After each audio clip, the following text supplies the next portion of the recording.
ഞങ്ങളങ്ങനെ ഇന്ന് room vacate ചെയ്യാണ്. റൂം വെക്കേറ്റ് ചെയ്ത് ഇങ്ങനെ ലിഫ്റ്റിലൊക്കെ കയറി പോകുമ്പോഴാണ് അവിടെ ബിസി ബീ സ്പാ എന്നൊക്കെ കണ്ടത്. അപ്പോൾ അത് ജസ്റ്റ് ഒന്ന് എക്സ്പ്ലോർ ചെയ്യാമെന്ന് വെച്ചിട്ട് പോയതാണ്. എന്താണ് അവിടെ ഉള്ളത് കാര്യമായിട്ട്? ബിസി ബി എന്ന് പറഞ്ഞാൽ അവിടുത്തെ മീറ്റിംഗ് ഹാളാണ്. അപ്പോൾ ഇതാണ് ഇവിടുത്തെ ബോഡി മസാജിൻ്റെ പ്രൈസും കാര്യങ്ങളൊക്കെ. അപ്പോൾ ഇത് മുൻകൂട്ടി അപ്പോയിൻമെൻറ്റ് എടുത്താൽ മാത്രമേ ഇവിടെ മസാജും കാര്യങ്ങളൊക്കെ അവൈലബിൾ ആയിട്ട് ഉണ്ടാവുള്ളൂ. എൻക്വയറി എല്ലാം ചെയ്ത് നമ്മൾ അവിടെ നിന്ന് വെക്കേറ്റ് ചെയ്ത് ഇറങ്ങിയപ്പോഴാണ് എല്ലാ മലേൻ്റെ മുകളിലും അവിടെ ഒരു ചന്ദ്രക്കല, ആ ഒരു യു എന്നുള്ള ദൈവത്തിൻ്റെ പ്രതീകമായിട്ടുള്ള ആ ഒരു സംഭവം അവിടെ വരച്ചിട്ട് കണ്ടത്. അതുപോലെ നമ്മളിങ്ങനെ ടോൾ പ്ലാസയൊക്കെ കഴിഞ്ഞ ടോളിൻ്റെ റേറ്റും കാര്യങ്ങളും ഇതാണ്. ഇവിടെ നമ്മളങ്ങനെ ഫുഡ് കഴിക്കാൻ നിർത്തിയിട്ടുള്ളത്. റിട്ടേൺ പോകുമ്പോൾ നമ്മളിത് RR ബിരിയാണി, ബിരിയാണി മാസ്റ്റർ അവിടെ നിർത്തിയിട്ടുള്ളത്. Mutton biryani, chicken biryani. Mutton ബിരിയാണിക്ക് 350. അതുപോലെ നമ്മൾ പിന്നത് ചിക്കൻ ലോലിപോപ്പ് 250.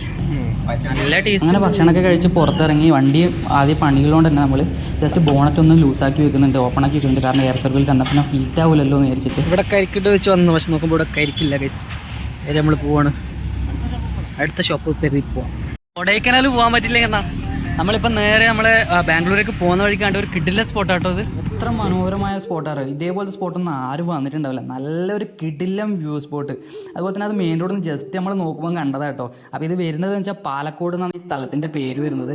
നല്ല പ്രകൃതി ഭംഗി ആസ്വദിക്കുക, നല്ല ജസ്റ്റ് ഒരു വെള്ളത്തിനെ നടുക്കിയിരിക്കുന്ന ഒരു ഫീലാണ്. ഓക്കെ,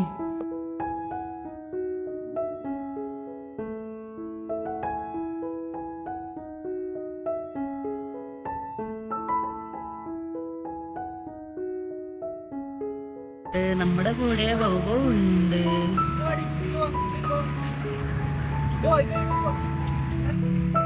പശുണ്ട്, പശുമ്പയുണ്ട്, പശുമ്പ വിത്തൗട്ടനിതാ വണ്ടിയുടെ താഴ്ചി നമ്മളെ ബോണറ്റും തുറന്ന് കിടക്കുക. വണ്ടി കുറച്ച് കാറ്റ് കയറിക്കോട്ടെന്ന് വെച്ച് ആള് വരുന്നുണ്ട്. അങ്ങനെ ഇവിടെ നിന്ന് ഇറങ്ങി കുറച്ച് മുമ്പോട്ട് ഒരു ചായ കുടിക്കാൻ നിർത്തിയപ്പോൾ കണ്ടൊരു വ്യൂ കേട്ടോ. നിറയെ മാവാണ്, അതിനുള്ളിൽ വെറും മൊത്തത്തിലൊരു ശാന്തത.